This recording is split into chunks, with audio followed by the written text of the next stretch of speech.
Welcome everyone. Welcome to the HBS South Caucasus office in Tbilisi. We would like to welcome you to today's event on a green European perspective for Georgia. This is a hybrid event. We have guests in our office, and we are also streaming. So welcome also to our guests in the online space.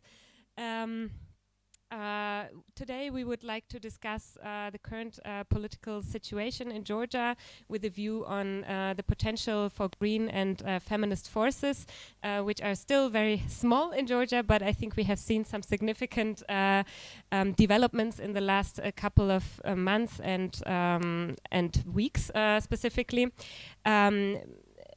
If not all, I mean, all of you in the room are of course familiar with what has happened, but maybe not everyone watching online has followed events very closely. So in the last weeks, we have seen massive street protests in Georgia led by young people and a broad civil society coalition, and these protests coupled with international criticism have pushed the ruling Georgian Dream Party to withdraw legislation on so-called foreign agent legislation, which would have significantly curtailed civic space in the country. Unfortunately, despite the withdrawal of the bills, the rhetoric of the ruling party is still highly illiberal and in some ways even anti-European. And this makes many Georgians worry that the country is moving closer to Russia geopolitically and also to the Russian authoritarian model. Other concerns that we will also discuss today include political and societal polarization and the flourishing of illiberal groups and violence. At the same time, Georgia has a very lively civil society, and I am very happy to see all of you here at our office, and many of you are the main, representatives of civil society, and it's really great to have you all here, and of course also on the panel. And democratization of the country as a whole, but also very specifically EU candidate status are the main goals of Georgian civil society at the moment. And at the same time, many voters feel unrepresented by the major political parties, and the road to the 2024 elections, parliamentary elections, is relatively uncertain. Although we will discuss today to what extent there can be a momentum for green and feminist actors. So I would like to welcome our panel for today. Viola von Cramon probably doesn't need an introduction. Member of the European Parliament and previously member of the German Bundestag and long-term expert and supporter of Eastern Europe and Georgia in particular. Benedetta de Marte, Secretary General of the European Greens, European Green Party. Nino Lomjaria probably also doesn't need an introduction. Former public defender of Georgia, whose term just ended a few months ago. Sopho Verdzeuli, legal researcher and editor at Komentari.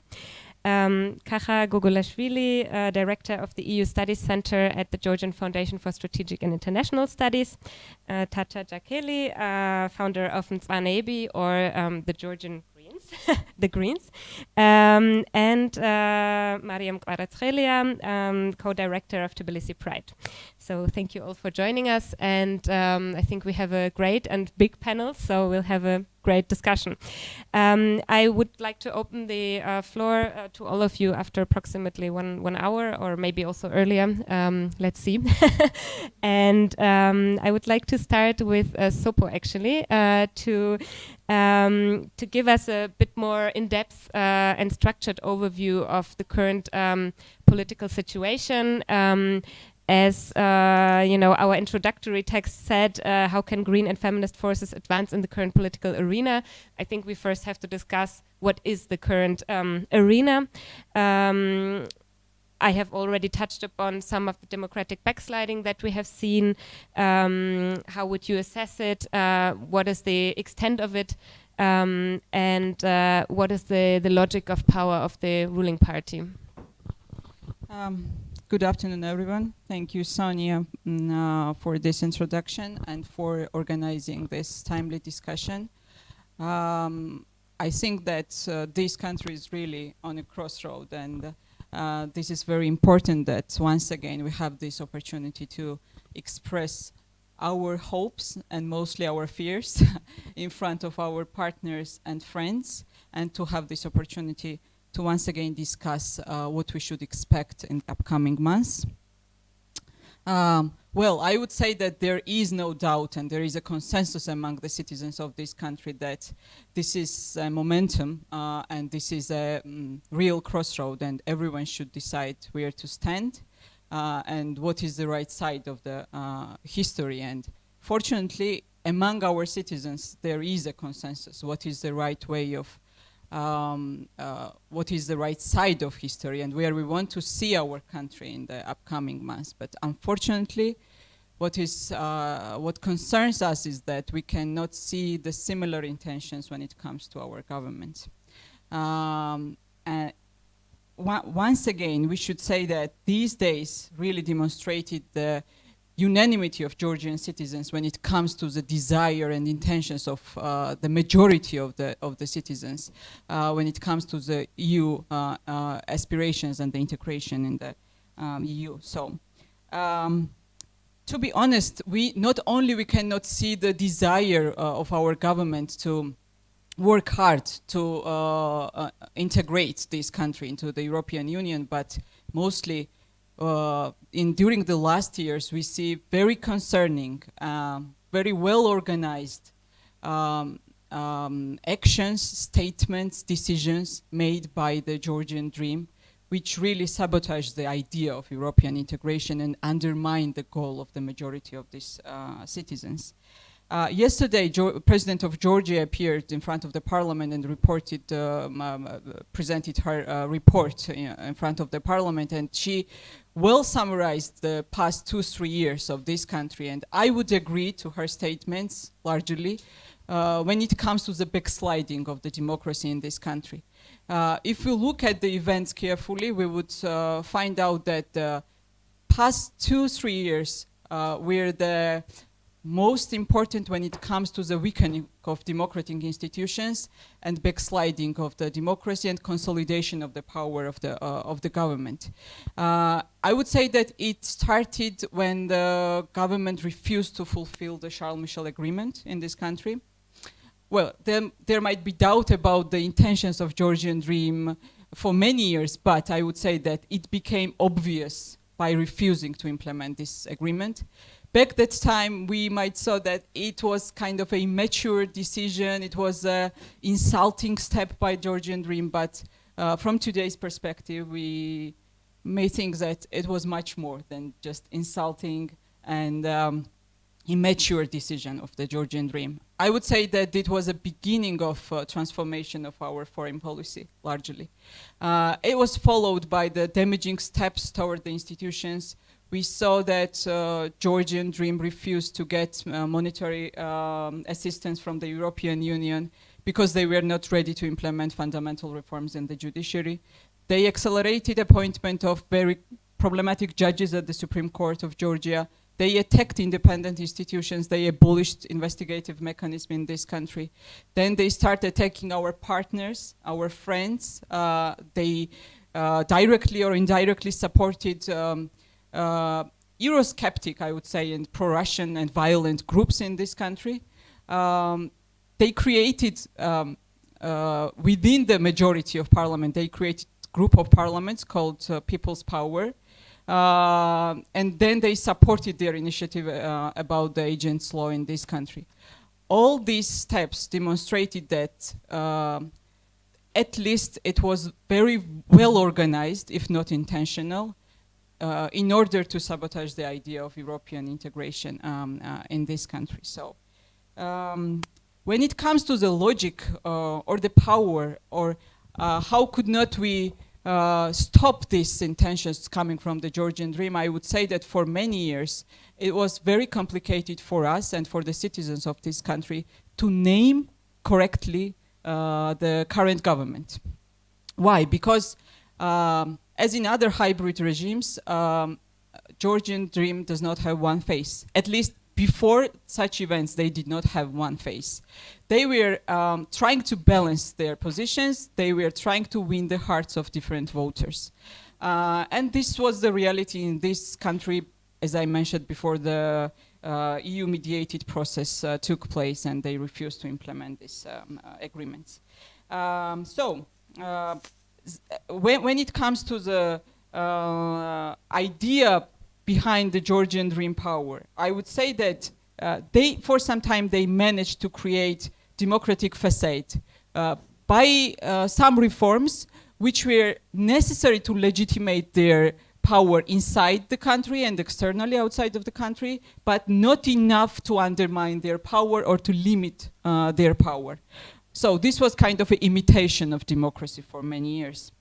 They built their power on the idea of destroying some enemies. Sometimes it was the enemy inside the country, now it's the enemies outside of this country, and at the moment as well, their power rests on the idea that there is an enemy coming and their power is equal to the idea of the peace of this country. And you all know that this is very traumatic society, and this is very easy here to manipulate with these traumas of these societies. Different kind of traumas, not only war-related traumas, but the threats or the history of repression during the previous government, for example. For many years, Georgian Dream tried to use these traumas and this memory of the Georgian society in order to consolidate their power. And most importantly, due to the huge resources they have and they had for many years, they managed to destroy every single attempt of organizing the movements.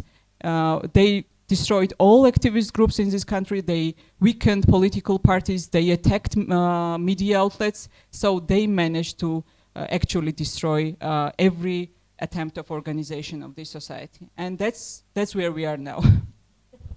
But I would say, and I will finish with this sentence, that okay, this is a reality we are in, but a year ahead, like we have the election next year, but still, as you mentioned, the way is very vague. The majority of the voters are undecided. So very often we hear that if majority of this country and society is pro-European, then they should decide on the next election who they want to rule this country. But this is not a simple formula. This is not how it works.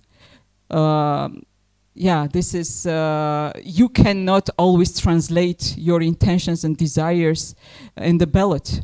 For different reasons, but those who know the Georgian context and political class in this country will easily understand why I'm saying this. We are very concerned about GD. We are very suspicious about their intentions, but it does not mean that we have proper political alternatives in this country.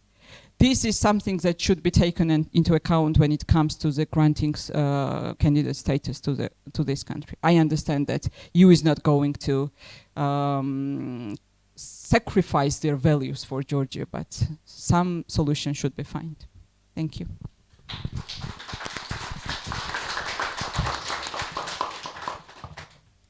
Thank you.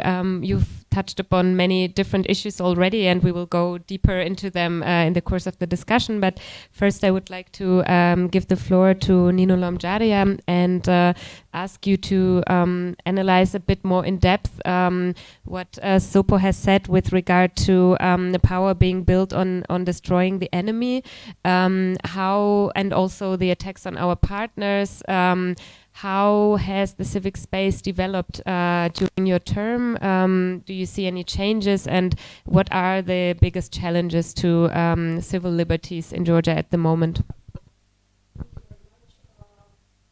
Inviting me. I have not prepared any topics for this discussion, but yes, obviously I remember, as a human rights defender, remember the period when I, as a person, as a human rights defender, realized that something wrong was going on. In this country, in Georgia, we unfortunately never had, fully established democracy. We always had problems in our democracy, in protecting human rights. We are getting used to this situation, but about 3, maybe 2 years ago, we started, human rights defenders and civil society groups, started realizing that something really unusual and uncommon was going on that was not common for Georgian context.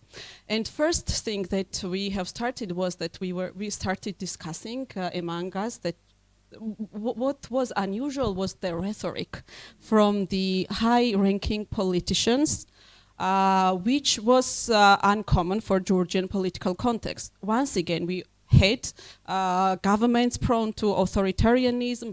We have faced serious and grave human rights violations in this country, but never ever any high-ranking officials in the government have attacked or tried to discredit and they use language, nasty language, against our strategic partners from the Western Hemisphere,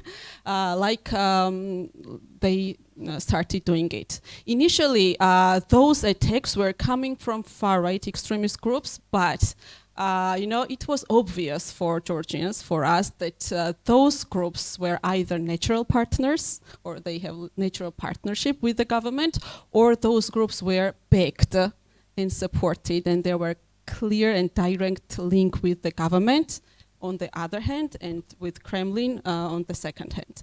For Georgians, it was those were clear signs.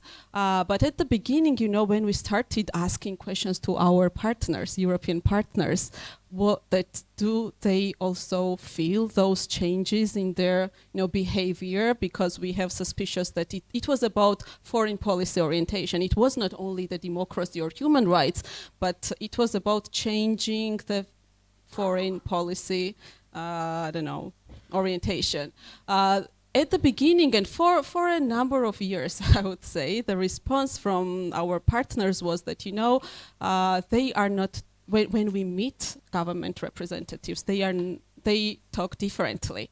Or sometimes I, as a public defender, received the response from in Brussels or with our European partners that, okay, this is going on. Probably it's because, they want to attack some those who are criticizing them. But when they arrive in Brussels, they talk differently. They bring different messages. Probably in my just to summarize, I think that this time it worked. The March developments, because there was a coordination between international community and domestic stakeholders. And it was probably the first time when international community believed civil society groups and human rights defenders that what was going on and what was the intentions behind the Georgian dream was really something really dramatic, and it was really black and white situation. And it worked once again because there was a not coordination, but we all, international community and domestic stakeholders, human rights defenders, civil society groups, media, used the same language, saying that this is Russian law, and this is the law which is a big Russian wall between Georgia and Europe. And these messages, these coordinated messages, they're using the same language and be clear about the real intentions of the law, worked. That's why people came out, because before this period, as Sopho has mentioned, there was confusion among the society, because yes, our territories are occupied. Yes, we have witnessed and faced a number of military conflicts with Russia, and Georgian citizens, yes, understand why the language of our governments can be cautious towards Russia. But once again, when we all started assessing and naming the developments, its name, it worked. People heard and people came out in the street, and we have achieved the first results, although it's not over and the big, battles are ahead. Thank you.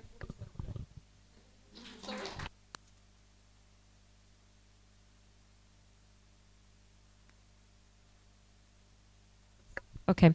Viola, I'm sure you've been observing these battles from Brussels, and you've been attacked yourself as well, but we don't want to talk about this now. But maybe you could give us an analysis of how you view current Georgian politics from Brussels, and how the Georgian political situation is observed also in Brussels more widely beyond the Greens in the European Parliament, and what implications this has also for the candidate status.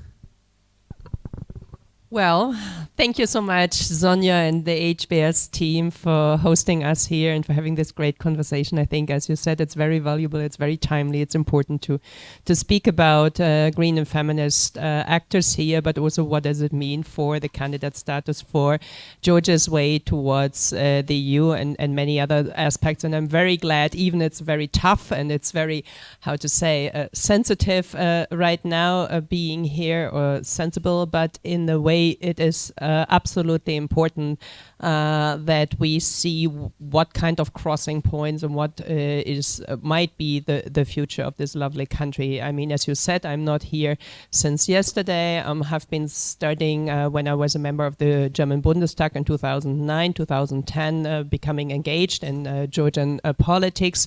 Since then, I'm following what's going on rather closely, and I have to admit, when I was here, we had a similar debate, and I met Georgi Kandelaki today on the street just accidentally. We had a meeting in another office of the HBS in 2012, rather before the elections, and he attacked me heavily for being pro Ivanishvili and being against UNM and Misha, and this very concerning at that time backsliding of democracy during the end of Misha's second term. And I think rightly so, we said we need a change in this government, because if Misha goes ahead with that, this leads us to an autocratic state. And I think at that moment in 2012 in September, we were right to warn. But I was so naive, because I thought with this coalition Ivanishvili has put together, like the Republicans and other groups, and the Gaila head, and many people who really supported this alternative. I wouldn't say it was progressive as such, but there was a good group of people you could really trust. Yeah. But then, and I explained this morning to Benedetta as well, after 2016, when Republicans walked out and many things had changed, you could see this change and this switch and this complete different phase of Georgian dreams, and more important people left this coalition, more and more people left the party, that position, the administration, ministries, and it has nothing to do with 2012 anymore. So that what you said, we observed not just from the last 2 years, but I would say after 2016, 17, I became increasingly worrying because of the, let's say, you kind of call it brain drain, but also the different way of how to approach different issues, how to think about reforms, but also Western partners, NATO alliance, and so on. That is not all, but at least it shows a lot, and it's a good indication where GD's interests were and where the priorities were. And we had summer schools together with the HBS, and also there, at least at that time, we approached to the young movement, please do something, become political, do something in the political scene, because without this voice, it will lead to a party or in a political arena which will not represent those progressive voices, where you, for a good cause now complaining about, to miss them. And I'm very happy that we are at a point now finding those voices being ready to become engaged in politics. And when I look from the European Parliament's perspective, I mean, you have a lot of friends in the European Parliament. Georgia is so popular, and everyone understand that the Georgian population, the citizens, all of you, and many more have deserved this candidate status. And then you see what your government does. And this is a disparity, this is a huge gap. And it is extremely important for us at the moment to find ways how to gap this, or how to bridge this gap, how to make sure that everything you have in mind and you were fighting for, and you were out on the streets and you were fighting sometimes for years already, that this is included in our assessment and our perception of what Georgia is really like. And it's not just being assessed, and I sometimes fell into this trap, that it is only the government who speaks for you. No, it's of course not. And I think it was extremely important to listen to my foreign minister, Annalena Baerbock, who clearly stated this country has a civil society, and without a civil society, there is no way towards the European Union, towards European integration. I think that was a remarkable statement, and it is important. I hope it was also heard by this ruling party and others. So I would say the European Parliament was very clear when it came to candidate status. We would be happy and we would be glad, and I think it's important to give Georgia this candidate status. At the moment, I think we're very reluctant with the ruling party and the government and their performance to grant this. But we do understand that we need to make sure that Georgia is not left out. When Moldova and Ukraine can go ahead, we cannot leave Georgia to Russia, so to say, and this would be the result.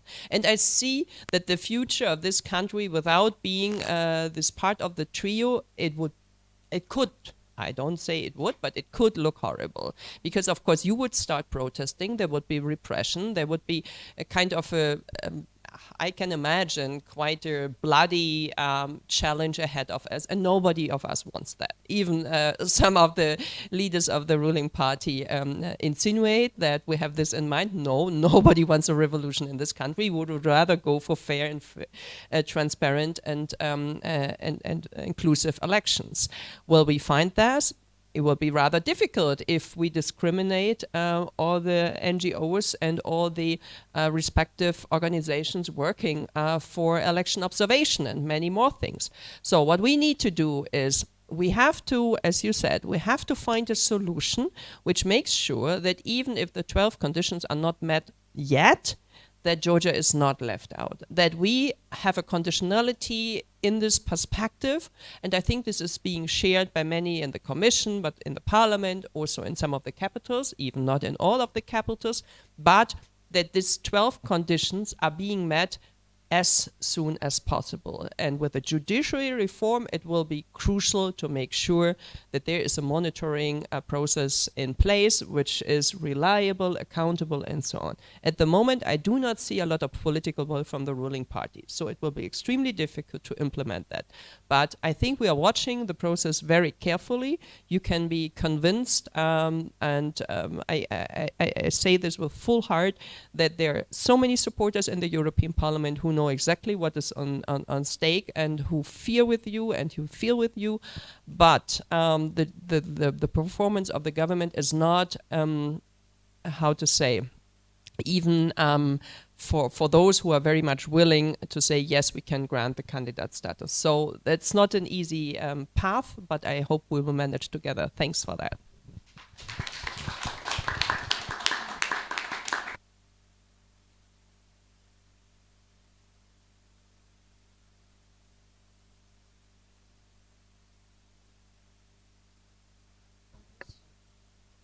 Okay, now it works.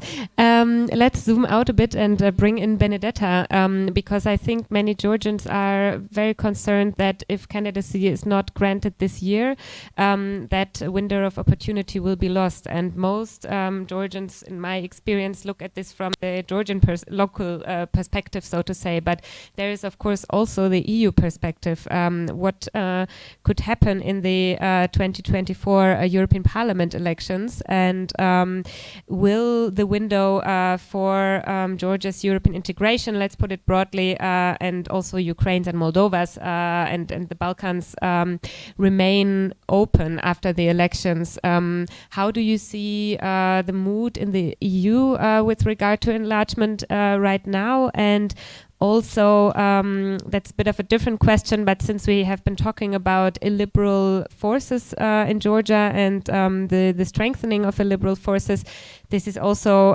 something that we have observed in the EU right now, but it seems to be it's not a clear tendency in one direction. We also have some other positive examples where these illiberal forces have been fought back. So maybe you could also reflect a bit on how you see the situation in the EU with regard to these illiberal tendencies.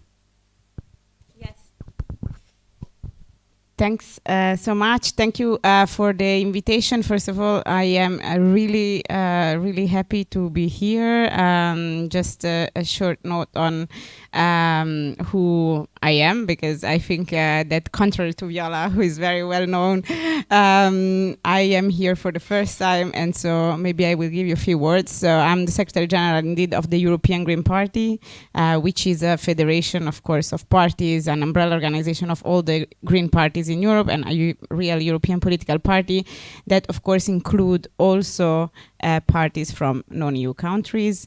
And as European Greens, we have been always close to, let's say, the aspirations of the Georgian and especially the Georgian citizens to get closer to the European Union. And so we have a history of closeness, and also, as Viola's work shows, this has been layered in multiple levels, and therefore in the last months, of course, we have recently elected a new board, but we have decided, as soon as we have seen the protest, that it was the right time to kind of reconnect and get close to the aspiration of the civil society, of our partners, of the people that we have been most in contact with, indeed, in the last years, to kind of see and in the way that we can support what were the right tools. So we came here to mostly have all kinds of conversation to make sure that we could seize the moment to do something that would have a relevancy. Of course, we look at this from a slightly different perspective of the institutional one. We don't have our armed force in the parliament is the Green Group, but we as EGP have, let's say, the possibility to kind of work maybe a little bit more close to indeed partners from the civil society, organize. So we have this ambition of from the perspective from which we can support the ambitions and support this new let's say what we were saying earlier, this new momentum that we see that could maybe lead also to creating a little bit more engagement towards the elections next year, which seems to me as also an important moment to have in mind, especially concerning what was said earlier, that at the moment there doesn't seem to be a very strong opposition. So I think that we came here mostly with this in mind. And so to go back to your question about the European elections and how do I see the momentum, I have to say, for sure Viola can complement, but from a political point of view, today I have the impression that while on one hand all the EU member states understood that with what happened in Ukraine, we need to have a united line and we have to stand kind of close to Ukraine, and we need to have an understanding that our foreign policy must be more united and must take into account what's going on there. On the other hand, we are also caught in a spiral of fear of losing, let's say, the unity of the European Union, our privileges, and I see a very worrying tendency of locking ourselves in. I will give you an example, which for me is the closest to my heart at this moment, and it's one of the things that is driving me crazy. I will be very explicit, which is that we are, since 1.5 years, started a process of the reform of the European political parties. The European political parties, they exist since about 20 years, and their aim is to Europeanize the life of, the civil society, the public opinion, and to organize, like a real European debate, and to make sure that one day maybe the European Union will have also transnational voting and so on and so forth. Our goal is also to be in touch with, as I said, parties, realities, civil society from non-EU countries. So until now, we have always been allowed to do all kinds of activities also in non-EU and to have members from non-EU and so on. This reform of the European political parties, which didn't start like this, now has turned into, under the pretext of foreign interference, an attempt from the EU government, so the Council, to create second-class category for parties that are from non-EU, and even to exclude the possibility to have parties from a certain number of countries, including Georgia. I think Armenia, Azerbaijan, Belarus, and Russia. So, and with the others, the attempt is to, so also Western Balkans, but even, UK, Switzerland, and so on, they could not be the same category as our EU parties. And this, for me, and the fact that this is passing, let's say, as a technocratic reform, and that until now nobody raised this as a very strongly political signal that we are giving to all our countries, to all the countries in our neighborhood, it's symptomatic that we are somehow locking ourselves in, and that we are not looking at the big picture, but that we are so for me, these kind of signals are quite worrying tendency. What's happening with North Macedonia, for example, also, and the veto that Bulgaria has been able to exercise. Thank you. I'm Italian. To exercise on their.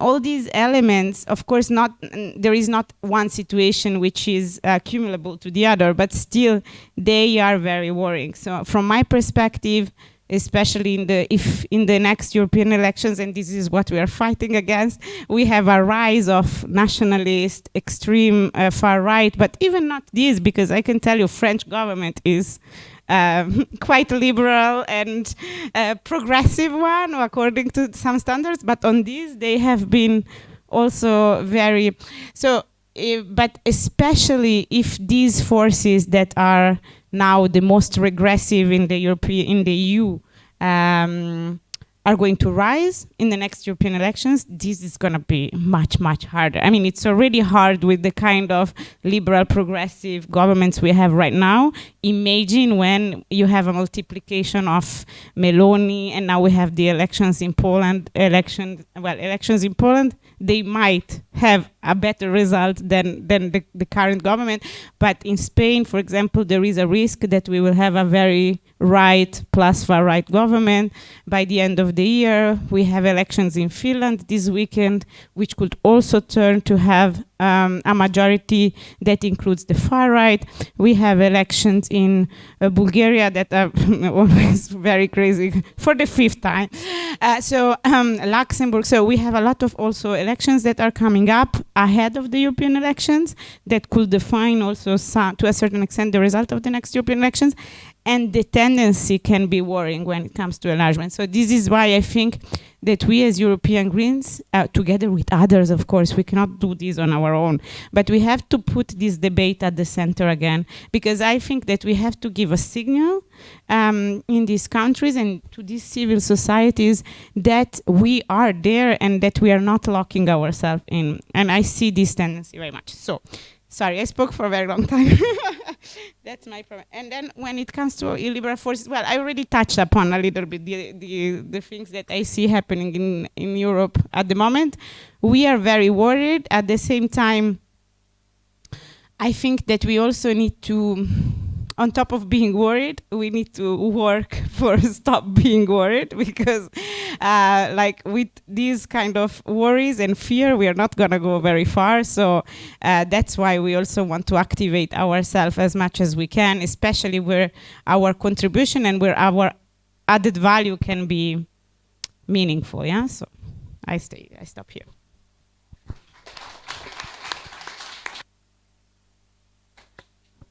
I already know which question I'm going to pose to Tata in relation to this.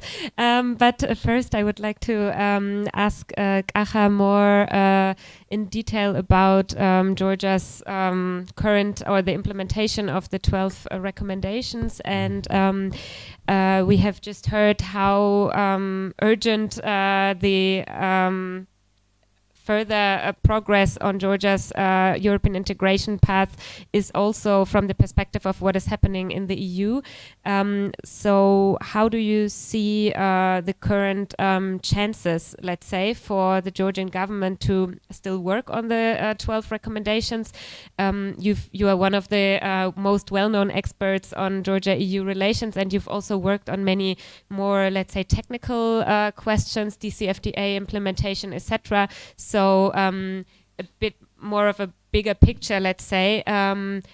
Is there still a chance that some of the recommendations will be implemented? And if so, which ones, and why not the others? Yeah. Well, thank you very much, first of all, for inviting. I want to say also thanks to those who are interested in the subject. This is really very unclear momentum where we live now. You were asking about chances. The Georgian government has chances, of course, definitely.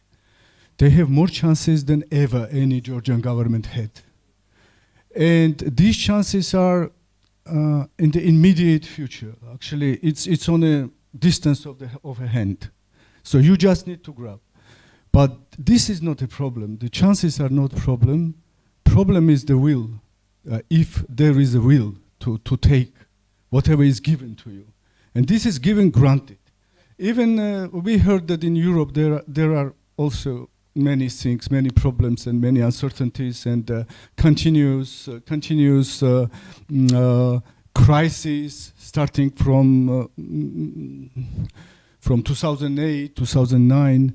And many problems, but still a momentum which was created by this war in Ukraine, and this geopolitics became so important for everybody,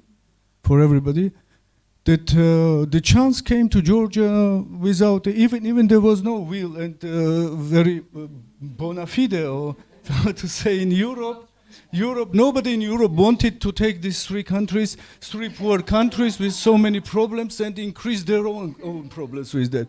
This for sure, that when they will take Ukraine, Georgia, Moldova into the European Union, there will be much more problems in EU. So nobody wants. But when the Europeans are rational people, to my view, this is a rational civilization, and this is a trade civilization, so they are looking for compromises, they're everything counting, etc. So they made the calculation and said, if we take them, there's problem, but if we don't take, then Russia will take them, and there will be much more bigger problem. This is one thing. Second thing is, of course, the normative values and normative mission that EU has. To my view, this is enshrined in EU treaties. So EU itself is a normative power.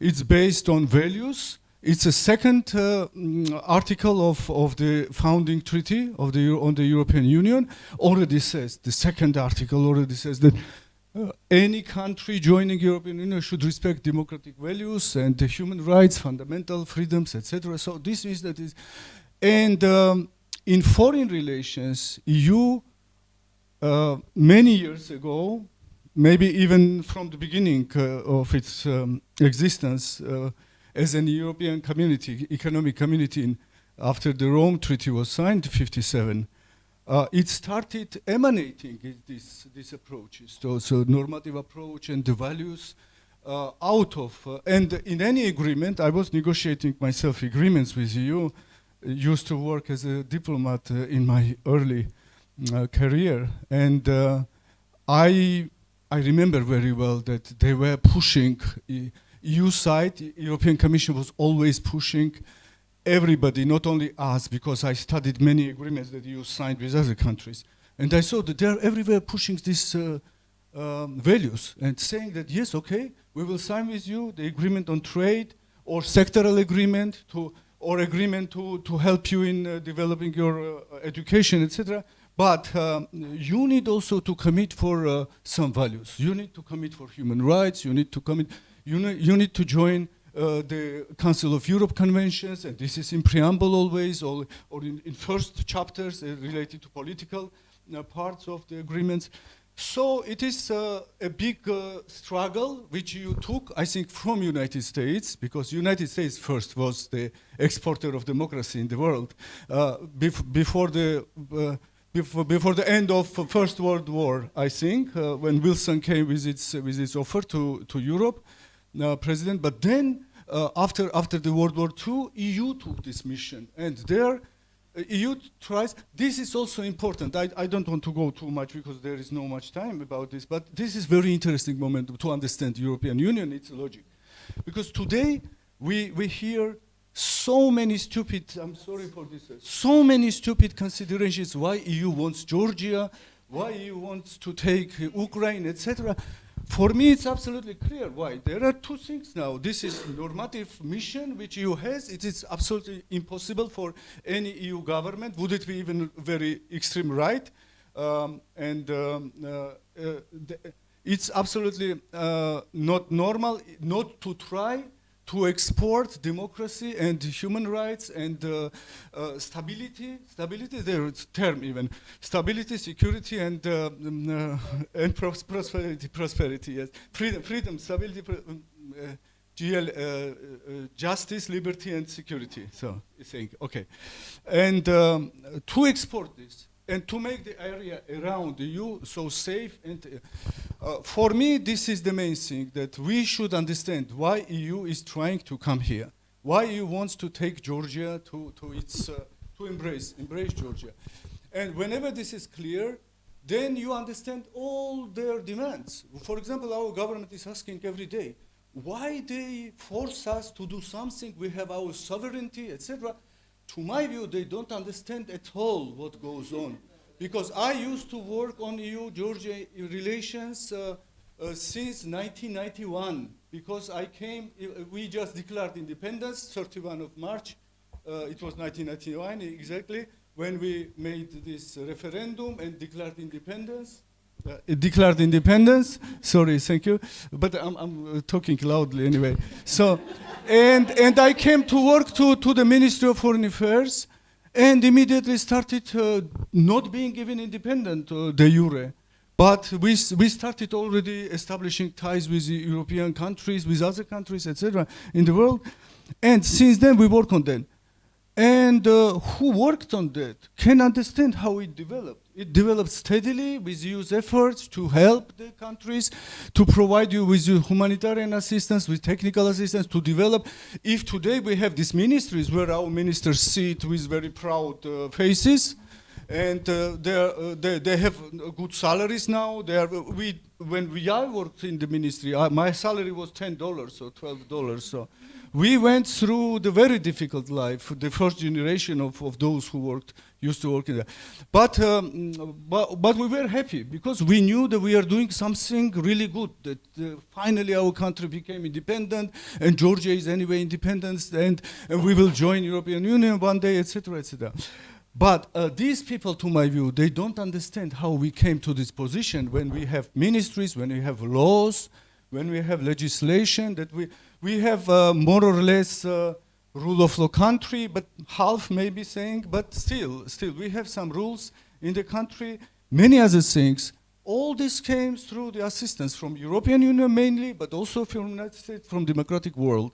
And when they tell us that don't do this, but do that, for example, this agent's law, right? When they tell us, I never would, or people who worked with me those years, we would never understood it like something that they want to make us to do something that is not good for us. I understand that when they tell this us, because they are like, they know the logic. So after this, you should do that in order if you to become the same type of country like European countries are, right? If you don't do this, if you adopt a foreign agents law, which is designed especially to kill civil society in the country, while you have no even the formal forces well formed, you don't have governments who are really working. You don't have division of power in the country, first of all. You don't have democratic forces. You don't have pluralism inside of the ruling powers and power structures, etc. You miss many things. And the civil society is the only actor, and of course supported from abroad, because who will support civil society from inside of the country? Yes, from abroad, from the friendly countries, in order they keep monitoring the processes, in order they absorb knowledge from abroad, from EU, from US, from democratic countries, and try to help to fill the gaps actually which we have in the state. That's what civil society is doing, and you want to kill them. Whenever you kill, you will receive the country like Russia. You will have oligarchs, and we already started having this actually. What happens now? I want to say a few words only about the government, how our government works. Maybe when Ivanishvili came to the power, there were many different parties inside of this coalition, and there was more or less pluralism. Still, I didn't believe at that time in this pluralism, saying frankly, I didn't believe. But I was also influenced somehow with expectations. You always want to expect something good. A man is a weak creature. It wants. Sorry. Yeah, a hopeful one. Yes. You know, since the beginning you say that no, this may not be like this will happen like that. But then you will try to adapt. Maybe something better will be, etc. But still, this was anyway. There was some pluralism, but this pluralism was killed. That was described this process very well. That everybody were expelled. Those who were pro-European, pro-Euro-Atlanticists first, they have been just killed. Or expelled, and those who were advocating for democracy, they were a little bit, and who knew what is democracy also. It is not enough to advocate for democracy, but you should also know what is democracy really. No, they have been expelled, and now what we got? We got a syndicate. Saying frankly, it's not the government. Government and power, ruling power. This is something like, for example, Green Party. I'm sure you have democracy inside, and you Like the Green Party? No. What means democracy inside? No. You may have very strong figure, very strong, for example, like Heinrich, Boell, for example, or somebody, authority, right? Authority, but whom you respect.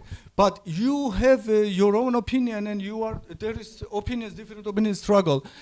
This law case of the adoption of this law and denial in the second day, after that, after so many fights and so many struggles from different side of actors saying that don't do this, please, don't do this. Everybody was saying no listening. And in one day they changed their. What does this mean? This means that there is a pyramid, nothing else. It's a hierarchic structure, and on the top of pyramid is under the clouds. It is covered by clouds. You even don't see where the pyramids the top is, where the top is, and what is this, where it is now, and this is not just, it is not just something hyperbole or something. You really don't know where this guy is now, right? So he's in Georgia or he's in somewhere else, but the orders are coming from there. They're just falling, even not coming, just falling like a rain, like a stone from there. And it comes bump to the guy, and they say that we need to do this. And the next day it falls some other order, and they do other. This is not normal, to my view, because there should be a plurality, even if there is no plurality in the parliament, because there is a domination of one party in the parliament, which is already a big problem, the domination of one party, and there never was any any initiation, any initiative from side of forwarded by the opposition, which was accepted by majority, and think, okay, this is good. Could happen once at least or twice. It happened once, okay. It was about putting into the constitution notion that that Euro-Atlantic integration is our priority and that everybody should work for it. Yes, I'm sorry. I'm sorry, yes. Yeah, so with my 30 years working on European integration, so I have many observations, and that always come when I start talking. I cannot stop. I'm very sorry. Just I want to put this clear. One thing, in order not to stop talking, since that this is a kind of syndicate. That's why it is very important to hope that this chance will be used, and that's why this is a random type of thing. It may be used or maybe not, but up to this moment, it is not used, and there is no any evidence that they are ready. And what is the problem? You asked about 12 points just in few seconds. I say that out of these 12 points, of course, some of them are more or less fulfilled. For example, Georgia adopted law which obliged to implement the Council of the ECG. ECHR, sorry, yes, ECG is a European EU. Yeah, it's a human rights court, the European Human Rights Court decisions, so they will be implemented, right? Second thing is that maybe new ombudsman, which is not better, of course, than all the previous, but still new ombudsman was elected, and maybe there are some doubts whether it was very democratic election or not, but still it is at place, and there is no protest. Some other things, but whatever concerns to freedom of the media, before Nika Gwaramia is in prison, not because he's a very, very nice and good man and he's an angel, I don't think so, but because he was put in prison with very, very even not suspicious charges. So. Absolutely, there is no accusation even. There is just decision to put him to the prison. That's all.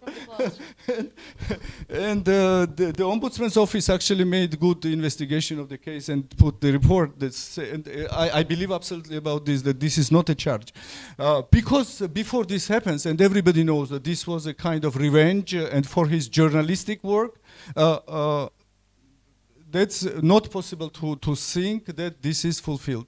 And there are many other things of saying, but there is a very also, as regards to the judiciary cannot be reformed in 2 days. But as it was already mentioned here, at least if you make a kind of strategy and showing what you are going to do this year with judiciary, it would work, to my view. For European part, it would work, this kind of thing. And de-oligarchization, the approach they took about de-oligarchization is absolutely ineffective.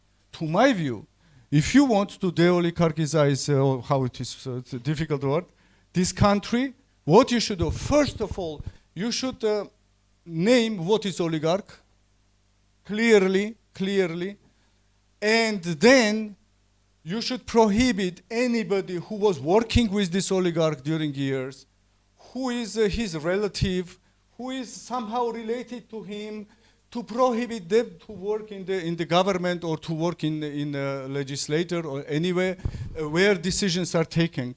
This approach is not there. So I doubt very much that the oligarchization will be fulfilled this year. So, and depolarization, and I'm finishing, depolarization. So especially after introduction of this law, we, several representatives of civil society, went to chairman of the parliament. Whenever this was initiated, immediately we went. We were just begging and asking and telling to him that polarization will go up if you even start trying to introduce this law. And there was just wall without any reaction on it. So now I doubt very much that it is possible even to push down to, but still the chance is there. Chance is with the will.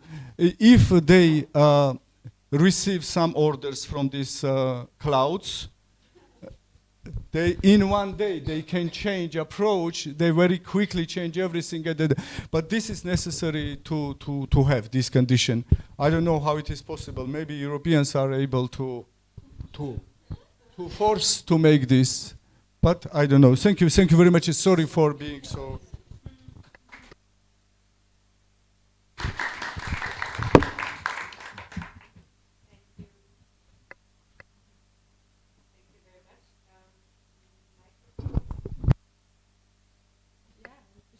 Okay, now it works. Maybe the other one has to be off. I don't know. Okay. Finally, we get to Tata, and I'm very curious about your response to the question that I will have now, because it has been mentioned before. I mean, we analyzed a lot, and it's very important to analyze and to develop a joint analysis also. But as we have heard, we shouldn't only analyze and we shouldn't only be worried, but we should also work towards something new. And you have been very much involved in the protests, and you are also trying to found a new green political party in Georgia. So maybe you could tell us a bit more about your plans and also your political vision. So a green European perspective for Georgia, what would this look like? Thank you so much. It's an honor to be here on this panel with people that I very much respect. I'm still 27. I still see myself as an activist, but I'm an aspiring politician. I guess I can now say that word. And especially this last month, March, really showed me that I want to be involved, I want to be on the front lines, that I want my generation to come to formal politics and not be afraid of it anymore, and to bring in new values, new ideas, new perspectives on how to make Georgia more European, and how to bring in green and progressive perspectives. You saw me maybe from the protests. I was one of the organizers and the faces of this protest. It was really an honor to be there.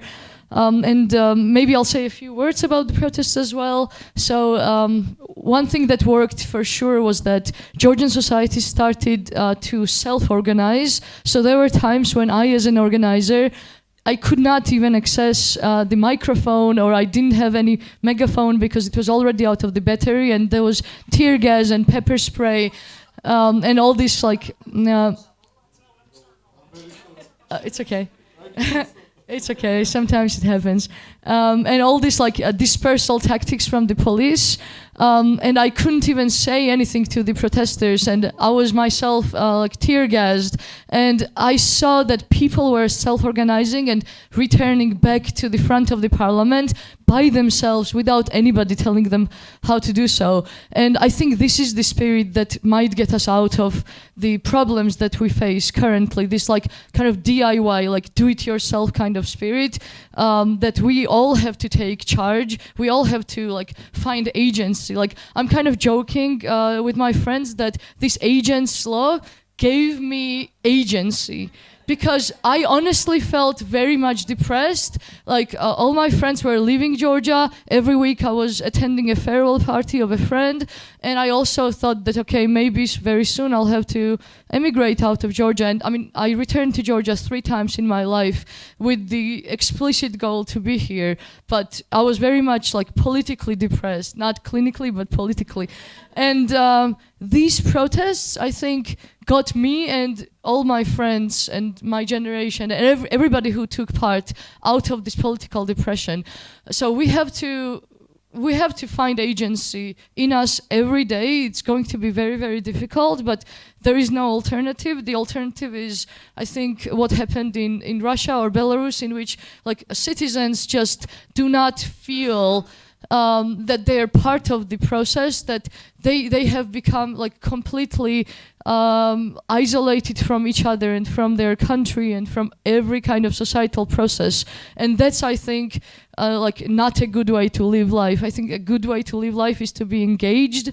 It's like kind of like a Sisyphean journey in which we roll up this boulder and it rolls back down sometimes. But these March protests, I think, showed us for the first time in many years that we managed for the first time to roll up this boulder on top of this mountain without it falling back down. And the government is trying to roll it back down, of course, with, I have to mention this young guy, 21-year-old Lazare Grigoriadis, who was imprisoned with very, very political charges, who was one of the participants of this protest.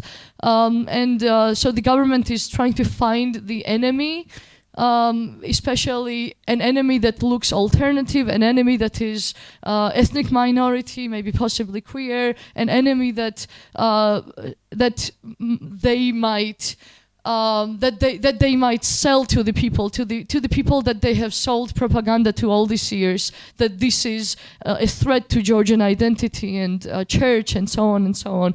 But I think with the entrance of new kind of forces like Gen Z, women, and just like everybody who is progressive, with the entrance of progressive forces into Georgian societal and political life, I think they cannot roll this boulder back down on us. I think we will, like every time they try, we will roll it back up. So that's what I hope for. And maybe I'll say a few words about Mtsvaneebi. So my friends and I, we have already for years been talking about the need for a new Green Party. Actually, what really inspired us was HBS's Green Academy. Like 5 years ago, maybe I was a participant of it. My friends also were participants of it, and we were like really inspired by all these green ideas. And we met with we have been in close contact with EGP. We are partners with FYEG, like Federation of Young European Greens, and also partnering with Eastern European Greens. So we would exchange with our peers, young Greens, like all over Europe, and we would see amazing potential, like how environmental topics, but also like social topics, like topics that are about equality, how all these are united under this green umbrella. So we wanted to bring the same kind of spirit to Georgia. And yes, there already exists one old Green Party with big history, but we see that this party hasn't really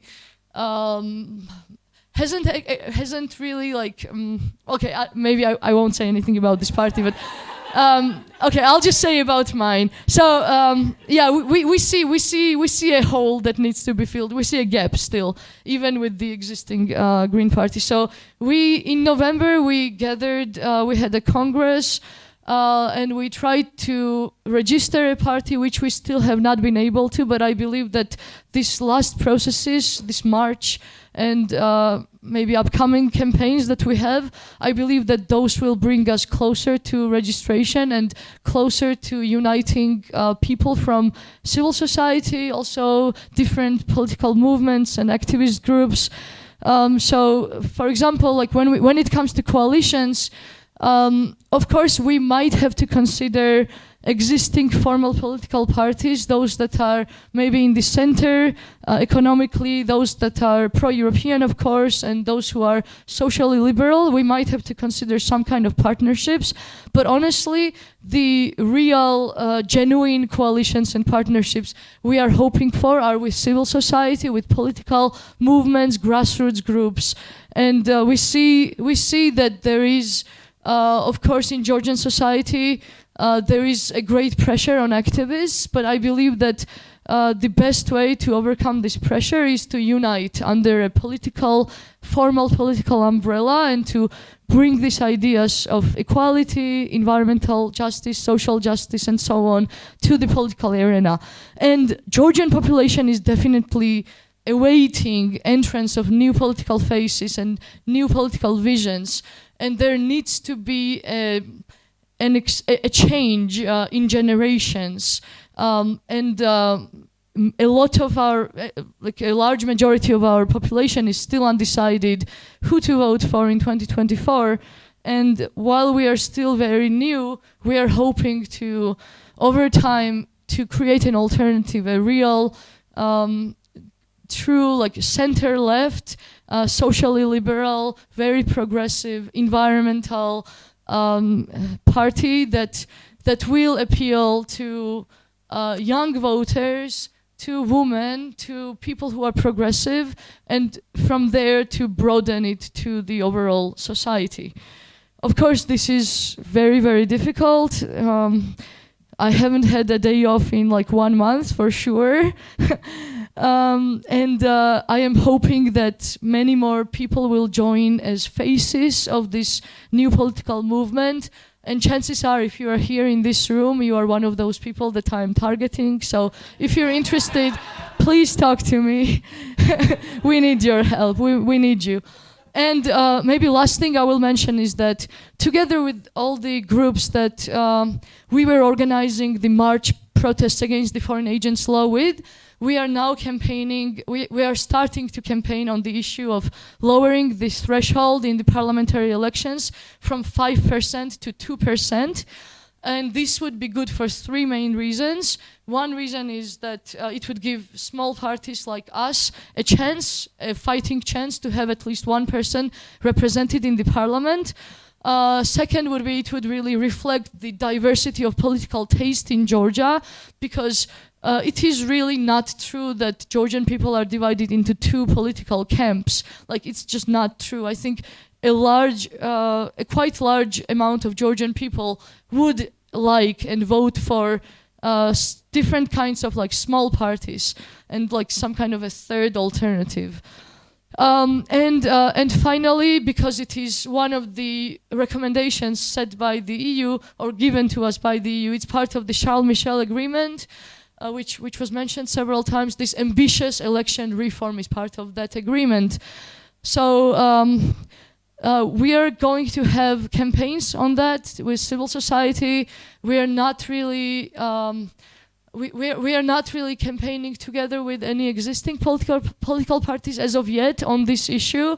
We are partnering with civil society because it is really a demand of civil society to see a greater diversity of political parties and political representation in Georgia. And yeah, you can follow that. And yes, once again, Mtsvaneebi, we would love to have progressive people who care about environment, equality, social justice, and so on with us together as like faces and hands and brains of our political movement. Thank you so much.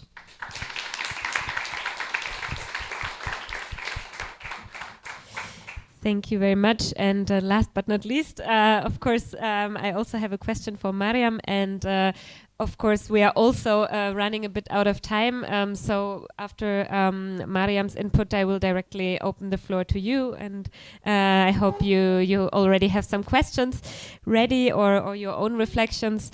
But first, Mariam, we've just heard Tata also talk about the need for alliances within civil society, but also at some point also outside and beyond civil society. So I would like to ask you about these alliances, since you are representative of Tbilisi Pride, but also involved with Mtsvaneebi. So how do you see these alliances, and what potential do you see for a bigger alliance for a green progressive politics in Georgia?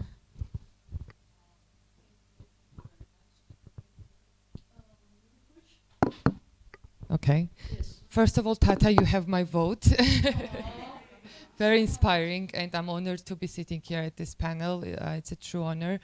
So I represent Tbilisi Pride, which is the organization currently targeted by the government a lot, and I want to briefly speak about it because I think it's great that we had a victory, and I'm happy that I was part of this protest and NGO coordination and civil society, which was truly unique, in my opinion, how more than 20 organizations we managed together to develop very strong narratives and to effectively communicate with our people, with Georgian society and also international community. And all of these efforts definitely paid off, and we managed to force the government to drop this foreign influence agent bill. But what we see is that actually on the same day, on March 10th, when the bill was dropped, the chairman of the ruling party, Irakli Kobakhidze, made a statement where he basically listed different groups which represent this threat and danger to the country, like, for example, people who insult the church, and one of the things were mentioned, people who do LGBT propaganda. And it was the first time actually when high-ranking officials mentioned LGBT propaganda as a concept as such.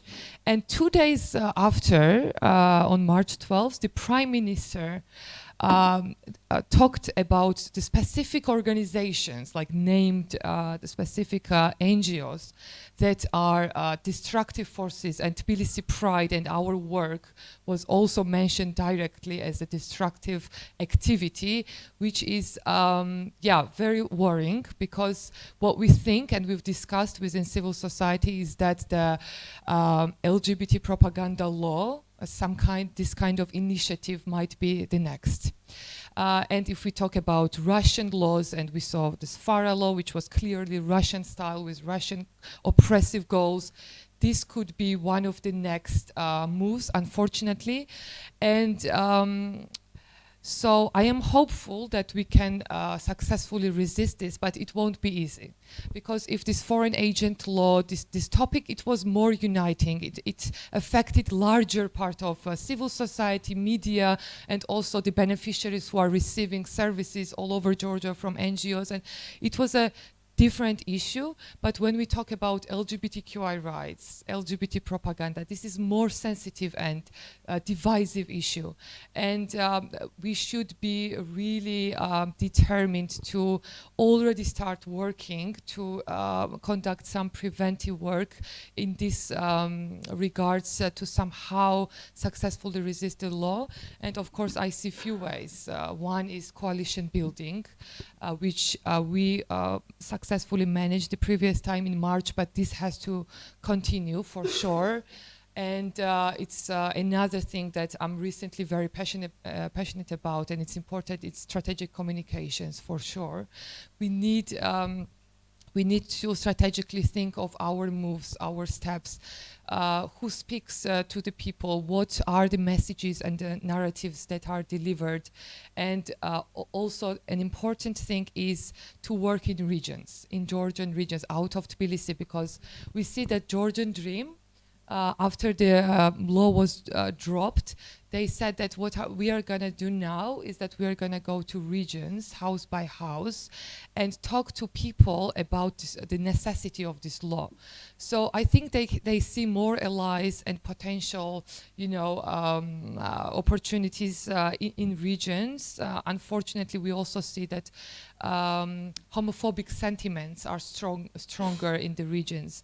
So another thing is to definitely go out of our Tbilisi-based civil society bubble and to work in regions as much as possible. And about building alliance between LGBTQI movement and Green movement, I definitely think it was already mentioned that there is a huge need now for new forces, for new political parties, because unfortunately our opposition is really weak. They are not relevant at all, I have to say this. And there is no alternative, as Sopho mentioned, to the ruling party. And there are lots of young people who demonstrated in March, on 7th and 8th March, who say that they don't support any political party right now and they need to be represented. I think it's time to think young, to consider young people, Gen Z so-called, as potential voters in next elections on 2024. And the main causes that this generation I think cares about is definitely environment, climate change, the green causes, it's LGBTQI, feminist, queer issues, and generally social justice. So these movements and groups that we are here in Georgia, we should definitely unite and work in more intersectional way. I think that's the only way that we can successfully resist the authoritarian tendencies that are coming, unfortunately, from the government. Thank you, and I will be glad to answer the questions.